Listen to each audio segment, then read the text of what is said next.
If you can find something you love, you'll never work a day in your life. And if you can get into that kind of stuff where you enjoy what you're doing, magic. What does your business mobile do, and how long have you run the company? Your Business Mobile manages mobile phone contracts for about 440 small businesses in the north of England. It's not as scary as it sounds in terms of that, because most often they don't fail, they just run out of cash.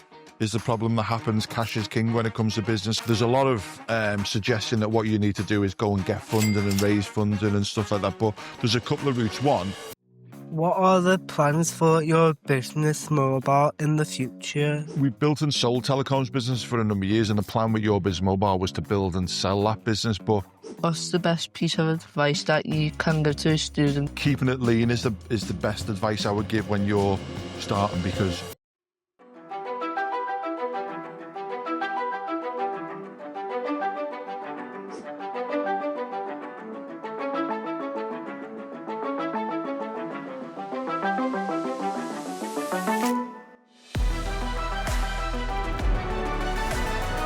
Good morning, everyone. My name is Richard Leighton. I'm the Entrepreneur in Residence within the Brett Centre for Entrepreneurship, and welcome to the very first Kids Interview Entrepreneurs podcast. Here today with Leon McCowan, who runs Your Business Mobile. And we also have Aaron and Casper, who will be asking our local entrepreneur the questions. This is an activity that's part of the Enterprise Education in Secondary Schools program that we run within the Brett Centre for Entrepreneurship. And this session itself is part of the business GCSEs that are going on here in King's Leadership Academy, Hawthorns, within Bootle. Thank you to Mrs. Hagan, the careers manager, for helping us support us to run the program and the session today, as well as to Jay for helping us record this, who's a philosophy student at the University of Liverpool. So I'm going to hand it over now to Aaron and Casper to ask the questions. What were you like in secondary school, and were you a business-like as a student? probably need to get Mrs. Hagan to look the other way at this moment in time. But I was quite a naughty boy when I was in school. I was a bit of a class clown. I liked the attention. So I was often the one cracking jokes at the back of this class. And I was often the one distracting all the other students. I'm really sorry, Mrs. Hagan. In terms of business, so my first ever business type thing was, again, apologies, Mrs. Hagan, anyway, the teachers who were listening, was selling cigarettes to other school kids. And I did that when I was 15. And I made quite a bit of money doing that. And that, are we all right saying that, by the way? And that was the first kind of taste I had of entrepreneurship, because as you can tell, I'm a big lad. So I was able to get served at 15 instead of 16 buying cigarettes. And that was my first business in school. Thank you. What does your business mobile do, and how long have you run the company? So Your Business Mobile manages mobile phone contracts for about 440 small businesses in the north of England.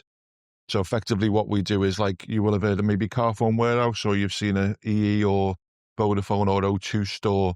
We do the same kind of thing as those networks do, but we go and visit businesses. We have a look at what the usage is. We have a look at what kind of things and apps the guys are using on the phones. And then we sort out the new contracts for them. Okay, what could have school done to encourage you and others into entrepreneurship more? It's a terrible word, entrepreneurship, isn't it? I hate it myself. I get it wrong all the time. Try trying to spell it when you're sending a message. Yeah, I struggle to spell it now. Yeah. I always spell it wrong. Never mind getting it wrong. So just remind me, what could school do was the question, yeah? Okay, so we would have loved a Mrs. Hagan, to be honest with you. We didn't have one. My careers conversation went along the lines of the career tutor saying to me, oh no, you shouldn't do any of that stuff. You should go and get a trade. Good luck, Leon. See you later. We never really had any entrepreneurship business stuff. And I think something like that would have been really useful for me, because I was very entrepreneurial as a youngster. I like to buy and sell stuff. I like to make money. I like to find out what people were looking for and trying to buy, and try and source them items and supply them. So I think definitely like the kind of stuff that you guys are doing, where you've got the opportunity to look at businesses and stuff like that would have been fantastic for me. What were your favourite subject and what did you like best about school? PE was not my favourite subject. I hated that. I'm at an age where if you didn't bring your kit, you played in your undies and your vest. So it wasn't something that I enjoyed in school because I would always forget my kit, try and get out of PE. I think history was probably my favourite subject. And if I'm being honest, Mr. Cooper, who was my teacher in Maricourt, used to wheel out the video and the telly and let us watch loads of videos all the time. And I think that's why we liked it. We watched loads of videos, which are historical videos around the war, World War II, Stalin, Russia, that kind of stuff. But yeah, I think history was probably one of my favourites. And I probably shouldn't say this out loud, but maths, I really enjoyed maths. I don't want to get a dead arm off anyone for saying that, but yeah, maths was pretty cool. Yeah, it's a bit of a surprise, that one. Yeah. Not many people like maths. I did well, which was useful. What did you do before starting your business, Mobile? Did you work for anyone else or run any other businesses, and what did you learn? Yeah, cool. So I was originally employed. So my first job was working in a factory where my dad and my uncle worked. And I was doing that while I was doing my GCSEs/A levels, working a 5 to 10 shift and getting a few £100 a week. I then started working for the water board in the office, answering the phones and stuff like that, which helped me learn loads about how to speak to people and how to handle angry, irate customers who were phoning up because the water wasn't working or the bill was too much. I then started selling advertising on the phone in a place in town, and I called a mobile phone business to sell them an advert. And that's how I got into the telecoms industry, was because I was trying to sell a guy who just started a mobile phone business an advert on a wall planner. That was 23 years ago. So he offered me a job. I went and worked for him. And over the next few years, I started then training some people. They built and sold telecoms businesses for a few years. And I was effectively running that business after maybe 3 or 4 years. So I think they call it entrepreneurship. Am I right there, Rich? Where you go and work for someone, but you're almost running the business inside there for them. And I did that for a few years before starting Your Business Mobile. And then, funnily enough, one of the businesses going bust was the catalyst for me to start Your Business Mobile. So that company went into liquidation. I was left without a job for a short period of time, and one of my mates sat me down and told me that I should do it myself. And I was like, oh, I don't think I can. He was like, no, you've been doing it yourself for quite a while. And that was 13 years ago, I think I started Your Business Mobile. Cool. Did you go to sixth form and university after studying your GCSEs, and how did that help you develop your entrepreneurial skills? I hate that word, isn't it? It's rubbish. We need to invent a new word for that. So the plan was for me to go to sixth form and then to go to university, and that was genuinely what would always been on the cards, both pressure from my parents, but also, a decision that I wanted to do. I'm that old that when people went to university, when I went, you didn't have to pay and you didn't have to get a big, massive loan for it and stuff. So it looked like a decent option. I did sixth form. I did computing. Again, I'm 46. So this would have been 20 years ago, 30 years ago. Good Lord. And computing wasn't really as prevalent as it was right now. So that was a really interesting thing for me to do. I also did English language and English literature in A levels. And as I said to you before, I started working while I was doing my A-levels. And as I started to earn more money and the opportunity to earn more money, I made the decision that I wasn't going to go into further academia, and didn't end up going to university. I did apply. I got accepted to a couple, but I didn't go. I ended up continuing in paid employment. What are the plans for Your Business Mobile in the future? And do you believe you'll set up any more businesses? So in terms of Your Business Mobile, the plan, we built and sold telecoms business for a number of years, and the plan with Your Business Mobile was to build and sell that business. But things changed. COVID happened as well, which made a difference. So the plan again is probably to sell it at some point in a few years' time, but maybe not as quickly as we've done in the past with other businesses. We usually did them for maybe 4 or 5 years, and this one's now been 12 or 13. So maybe a 5 or 10 year plan to sell that in the next 5 or 10 years. Other businesses, yeah. So you end up getting the bug. I think it's like when you go to the gym or when you go to match or anything like that. If you start doing stuff, then you end up having conversations with other business owners. You meet people at networking events, and you have an idea for the business, and it's something that it's an itch you just have to keep scratching all the time. So yeah, I will probably start a few more businesses before I leave this mortal coil, I would have thought. What's the best piece of advice that you can give to a student that's looking to start a business or running one while at school? Best piece of advice for students who are wanting to run business while at school. I think the thing is to have a look at trends and what's happening. So, what are people buying? What are people doing? A lot of times businesses will come and go over a short period of time, and that's because they address a trend or something that's available. So maybe have a look, what are all the other students buying? Where are they going? What kind of stuff are they doing? I think that's really useful, and that's how you can maybe cut your teeth and learn about business, because a couple of them will fail. You might make some money off some of them might not work, some of them might not, but you'll learn so much from your failures of them not working more than you will of the ones that succeed. So I would say have a look at trends. Have a look, what are people wearing? What are people doing? Where are they going? What are they eating? What are they drinking? That kind of stuff. If you can get into something tech-wise while you're young, I think that would be really useful. Like when I was in school, technology wasn't something anyone did, and AI's taken over everywhere at this moment in time. So maybe have a look at coding or something to do with tech would be really useful, I would have thought. Yeah, because right now I'm doing graphics and business, so they're two good things to complement each other. Yeah, graphics definitely, and image and brand and stuff like that's hot topics all the time for people, and you recognize them things all the time. So especially if you can do something that you enjoy doing that as well. Yeah. Yeah, I love doing graphics. Yeah. If there's a saying, if you can find something you love, you'll never work a day in your life. And if you can get into that kind of stuff where you enjoy what you're doing, magic. Where you was a secondary school student again now, what type of business would you look to start and why? Okay, I think maybe we just answered that a little bit then, but I would probably, if I was a secondary student right now, I'd be very happy because it's a long time ago since I was a secondary student. I think I would be looking at something tech-wise. I'll be looking to get something, there's lots of AI is really amazing, and it'll teach you how to do stuff. So you can ask it to teach you how to do stuff.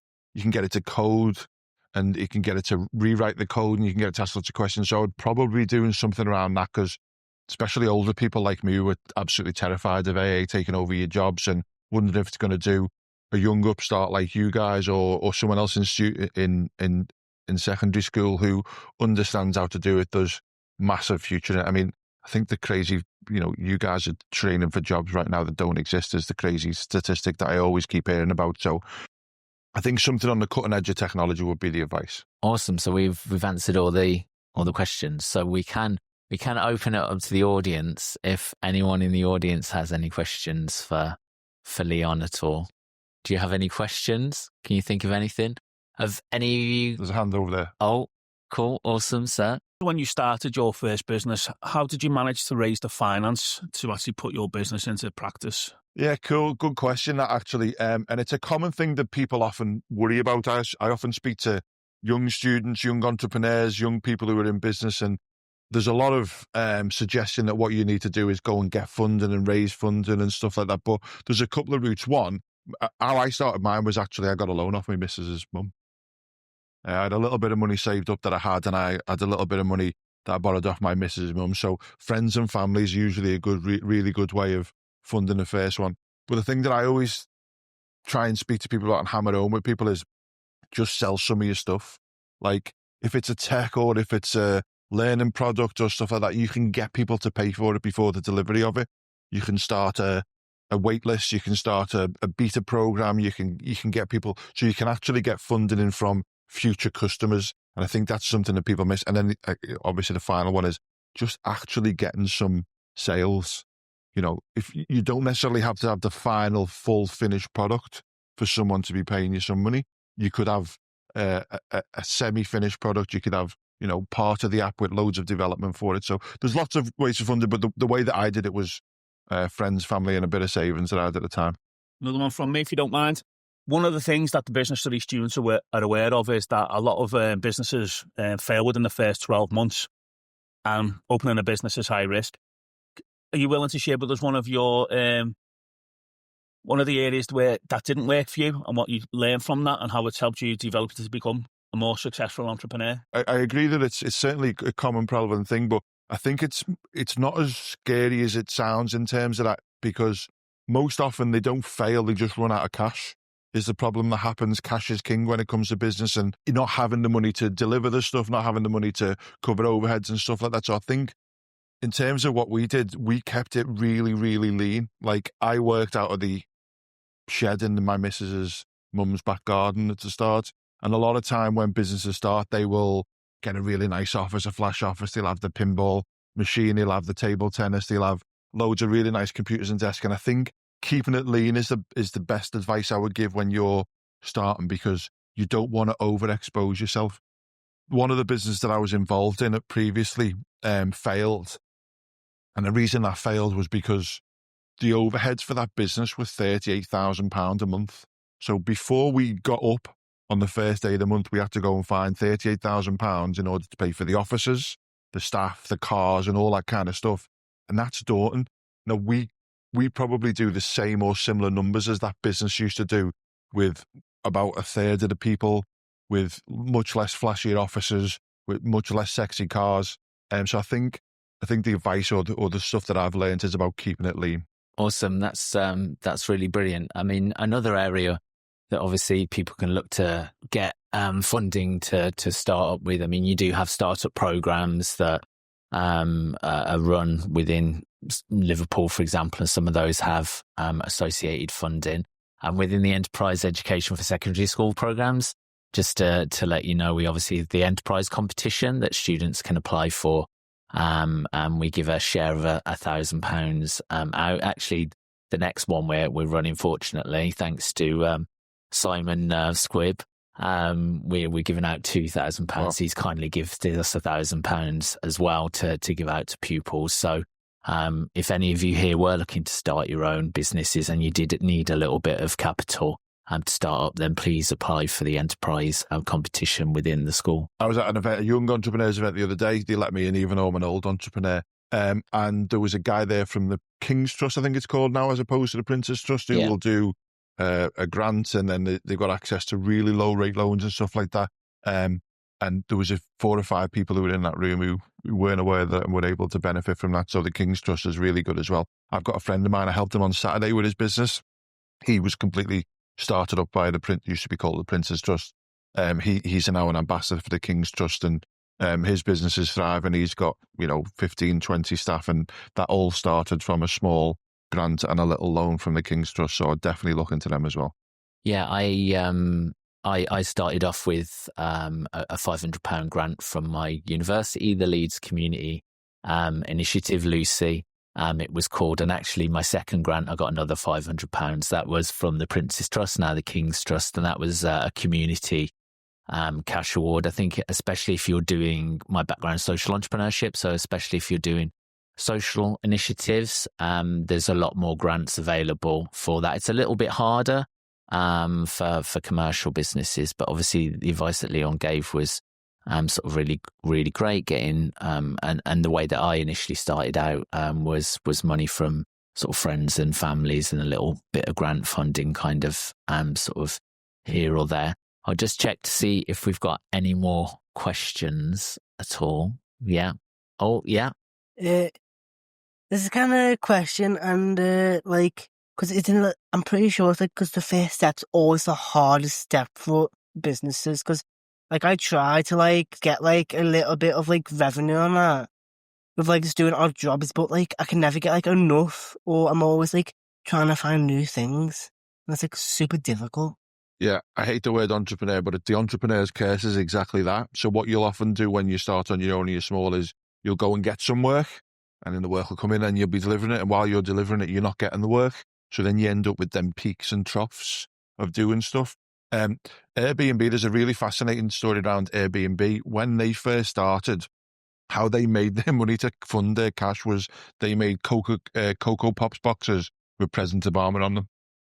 That's how they funded the start of their business, was that they realized that they needed some cash, so they went and did something else. And that's the thing, if you starting a business, if you do graphic design, if the graphic design money's not coming in, go and wash some cars.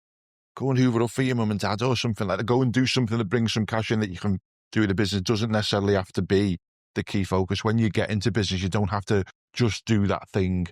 The word pivot was used a lot during COVID, and it makes me feel a little bit sick when people use it all the time now, to be honest with you. But being able to move in and out and being agile and do some other stuff. If you've got a business which is agile and lean, you haven't got lots of people, you can do something else and move into something else. That's really useful. So, don't worry about funding it. Just because you've started a business which may be graphic design doesn't mean you can't do a little bit of something else in order to bring cash in. Thank you very much. No worries. I was just going to say then, look, and my voice is really bad, but my son has decided not to go to university. Good lad.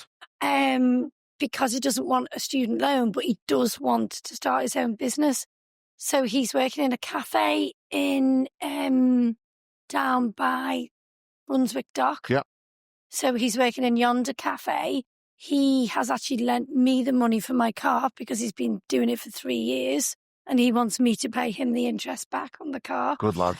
In the meantime, the cafe is surrounded by offices where there's lots of local businesses. So he's networking with those offices at the moment, and he's currently doing some part-time work for a TV company. So he's working on a program about violence on flights. So he has to get the release forms from the people. So he goes on TikTok. So he works in the day. He's working for one of the people in the offices. He goes through TikTok of an evening, and his job is to get those people to release the use of the video. So he's basically working 18 hours a day. So he's doing his regular job to fund what he's almost come about from having that job. So from sometimes some small things, big things happening, you've just got to graft at a normal job while you're working out what your dream job is. Yeah. So he's got more money than me at the moment. I love that. 2 things on that. One, connect with him so I can have a chat with him, see if there's anything I can introduce him to. I love that. And the second thing is something that I've completely forgotten now, so I can't remember. I'll have to come back to that.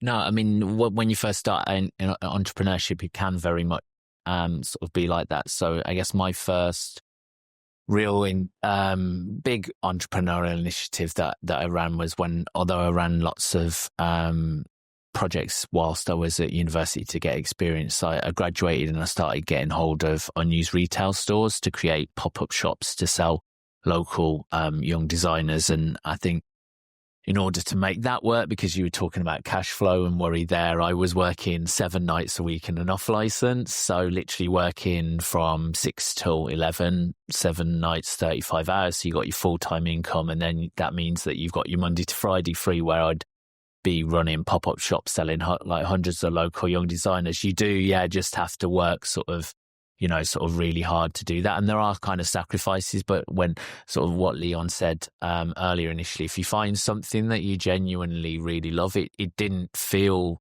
like work running the pop-up shops. And even actually the best job I've ever had to this day was working in a sort of an off license in the evenings. I don't know why, I just kind of sort of really enjoyed it and chatting to customers and things like that. And I kind of thought, well, actually, even if I was going home of an evening after running my own sort of pop-up shops during the day, well, what am I going to be doing then? I'm just going to be watching Hollyoaks or doing this, that and the other. So actually, if I'm in an off license chatting to customers, learning more about sales, making the store look really nice and tidy and things like that, it's like, well, I'm actually earning money when other people are just kind of sat at home relaxing. So well done to Aaron and Casper, and thanks to the audience for their questions, as well as to Leon coming in today. So on the Kids Interview Entrepreneurs podcast, we have closing traditions. The first one is to ask Leon, what's your dream? Oh, that's a really good question.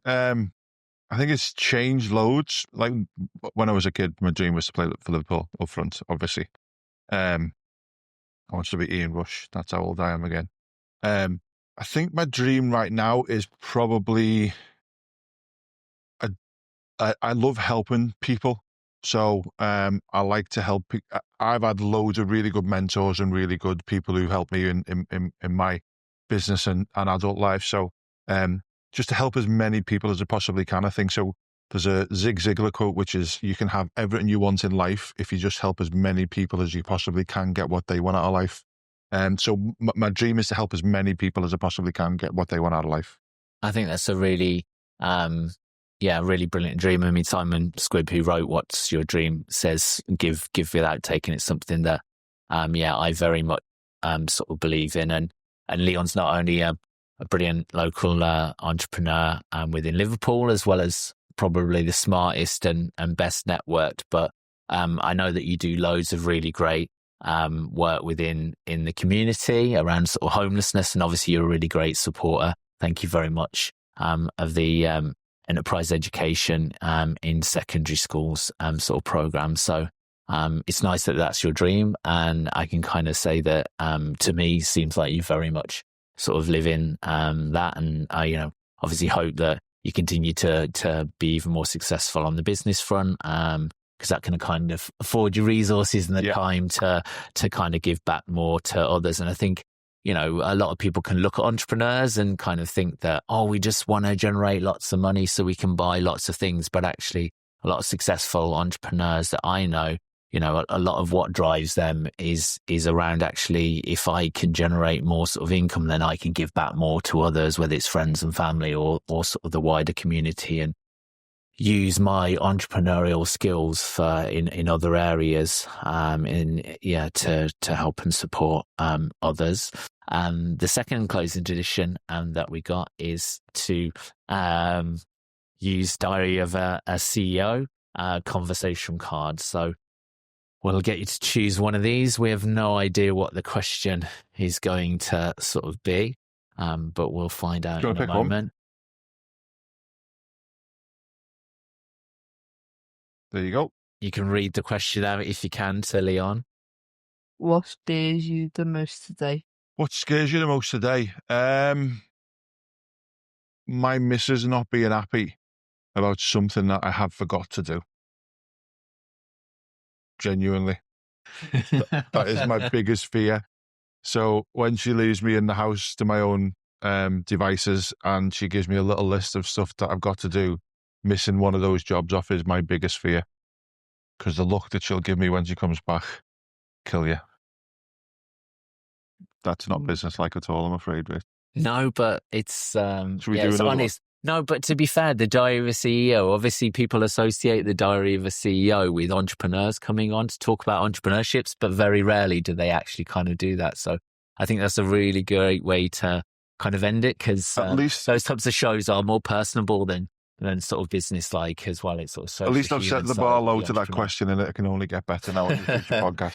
Which is really great. So yeah, I'd just like to wrap things up again for thanking sort of Aaron and Casper for doing the interviews today from the Year 10 Business Studies GCSE here at King's Leadership Academy Hawthorns in Bootle. Thank you to Leon McCowan from Your Business Mobile for giving his time not only today, but obviously in the past and equally in the future as well, to the Enterprise Education in Schools programme. Also like to thank University of Liverpool Management School, Brett Centre for entrepreneurship. Within that, Paul Brett and Sir Peter Rigby for their support. Also to Simon Squibb, who's the author of What's Your Dream, for providing £1,000 gift for our enterprise competition final that's going to be happening shortly, where the students are going to pitch for some startup funding to hopefully make their dreams and their ideas happen. Again, finally to Mrs. Hagan, the careers manager here at the school, for help and support not only today, but obviously we've been working for a few years now on creating a really successful program. And finally to Jay for helping to support to record that. And we look forward to seeing you in another episode of Kids Interview Entrepreneurs podcast.